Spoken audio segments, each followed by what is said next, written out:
1921, México escuchó por primera vez una transmisión de radio. Y desde ese momento, nada volvió a ser igual. Chapultepec, agosto 15 de 1909. Señor Tomás A. Edison. Ahora, estimado y buen amigo. Y esa es la verdadera voz de Porfirio Díaz, grabada un año antes de la Revolución Mexicana. En ella le envía saludos a Thomas Alva Edison, utilizando un fonógrafo que el propio Edison le había regalado.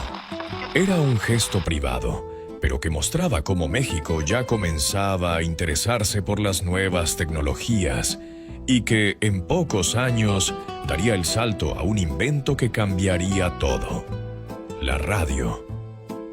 Las noticias llegaban en segundos y las canciones podían viajar cientos de kilómetros sin que nadie se moviera de su silla. Era un México que aún se estaba reconstruyendo tras la revolución.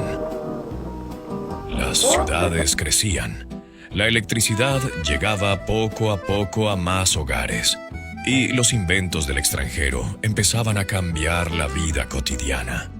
Ese año, en la ciudad de Monterrey, un joven apasionado por la tecnología, Constantino de Tárnava, realizó una transmisión experimental que marcaría el inicio de la radio en nuestro país. No había grandes cabinas, ni micrófonos profesionales.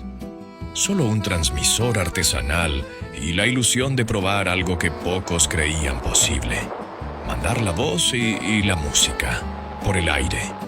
Lo que salió al otro lado fue una señal débil, pero clara, que sorprendió a todos los que lograron captarla.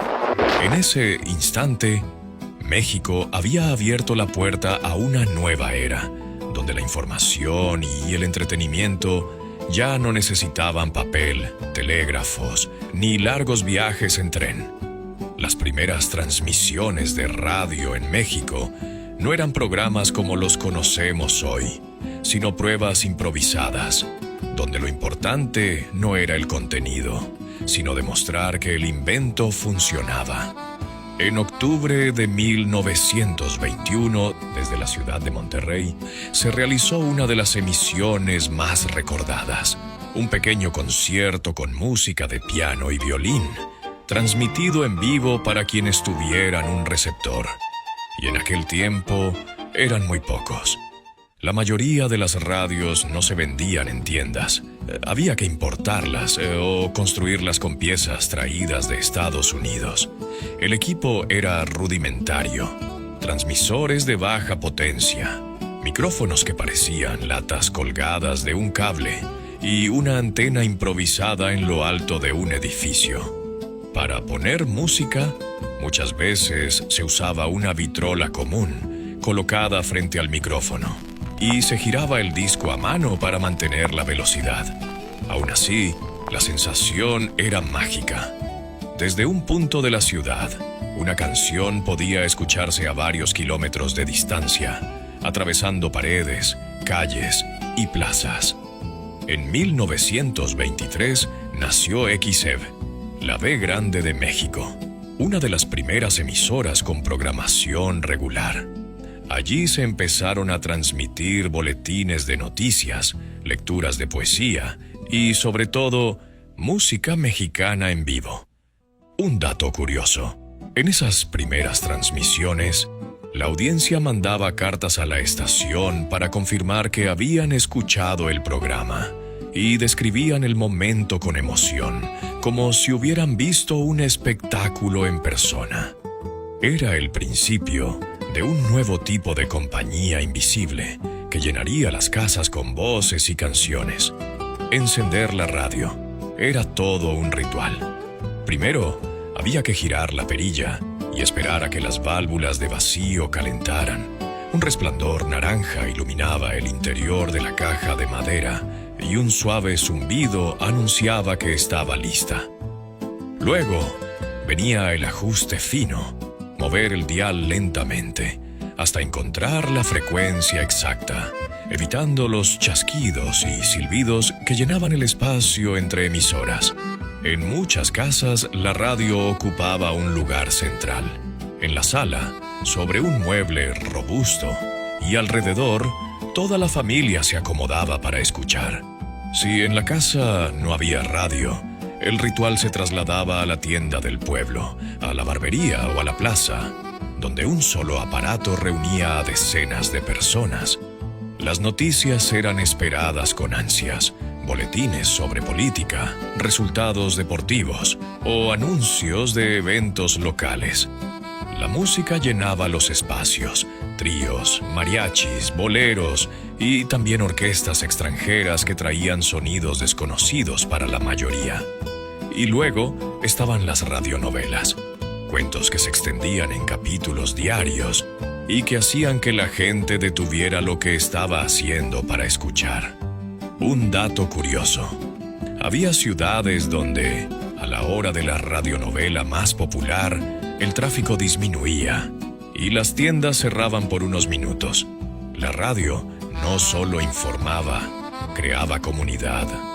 Las voces que salían de ese aparato eran familiares. Y en un país donde muchos pueblos seguían aislados, escuchar la misma noticia o la misma canción que alguien a cientos de kilómetros era sentirse parte de algo más grande. La radio no solo acompañaba la vida diaria, también se convirtió en la voz que narraba los momentos más importantes de la historia. En 1929, durante la campaña presidencial, fue la primera vez que muchos mexicanos escucharon directamente los discursos de los candidatos, sin tener que leerlos en un periódico o esperar a que alguien los contara. En los años 30 y 40, la radio llevó hasta los hogares las noticias de la Segunda Guerra Mundial. Desde la Ciudad de México, locutores relataban los avances de las tropas, los discursos de líderes internacionales y las victorias o derrotas que cambiaban el curso del conflicto. Para miles de familias, esa voz al otro lado del aparato era la única conexión con lo que ocurría a miles de kilómetros. Pero la radio no solo informaba sobre tragedias o política, también difundía música que definió épocas.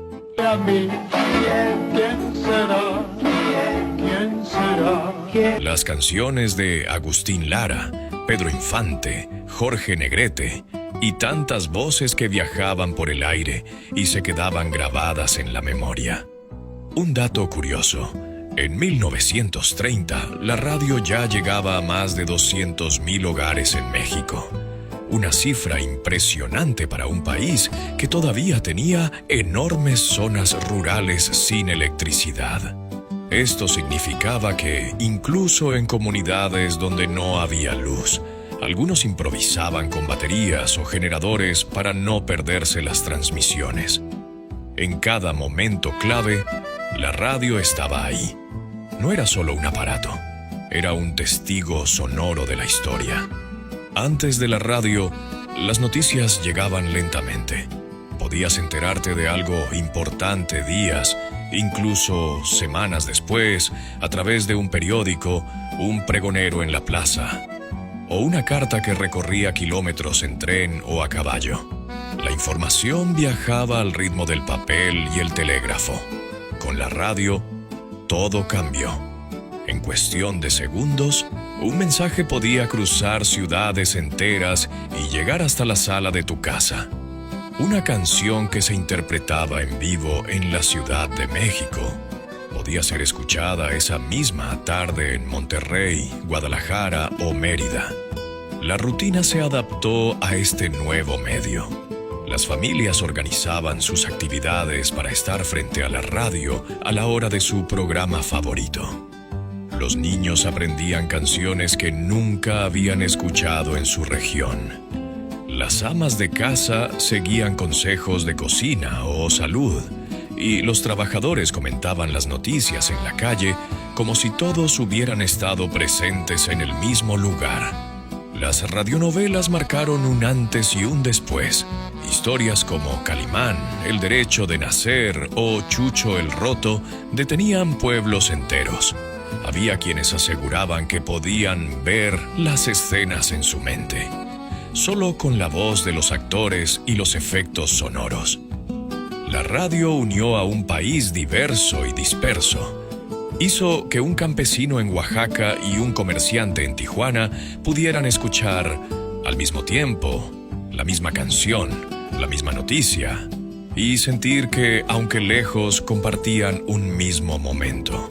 Durante más de 40 años, la radio fue el medio más importante en México. Ni el cine, ni la televisión en sus primeros años lograron arrebatarle el lugar que tenía en el corazón de la gente. Un dato curioso es que en los años 50, cuando las estaciones alcanzaban mayor cobertura, había hogares que no tenían televisión, pero jamás faltaba una radio. Incluso en zonas rurales sin electricidad, se usaban aparatos de baterías o dinamos manuales para no perder las transmisiones. La radio no solo informaba, formaba parte de la vida misma. Fue testigo de guerras, celebraciones, tragedias y victorias deportivas. Fue la voz de los artistas que conquistaron generaciones y el narrador invisible que acompañó a millones de mexicanos en sus momentos más íntimos. Hoy, escuchar la radio es tan sencillo como encender el celular o el estéreo del auto. Pero en aquel México de los años 20 y 30, reunirse en torno a ese aparato era un acontecimiento que unía a familias y comunidades enteras.